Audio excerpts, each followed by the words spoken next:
ساندويش برجر الدجاج سويت لكم اياه بخبزة البيت بطريقة عراقية غير تقليدية، يعني مو ضروري يكون عندك صمون حتى تسوي هاي الوصفة، ومتأكد كل زين إذا جربتوها راح تدمنونها وما راح تعوفوها.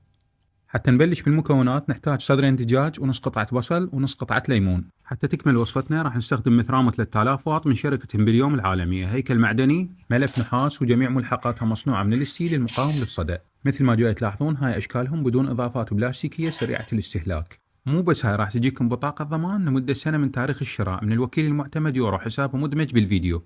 بعد ما ثرمت جميع المكونات خليت لهم ملعقتين بهار دجاج وملعقة ملح، خلطتهم كل زين وكورتهم بهاي الطريقة وضغطتهم على شكل قرص حتى ما تحتاجون أي قالب.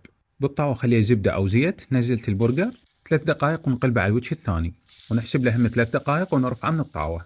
خبزة البيت راح نقلبها على الوجه الثاني، خليت عليها من صوص البرجر مكتوب ويا المكونات، نزلت قطعة من الخس، قطعة البرجر، شرائح من الطماطم، بصل مكرمل، جبن شيدر على الوجه، وأغلقها بهاي الطريقة وأحمصها من الوجهين بالطاوة وأقدمها.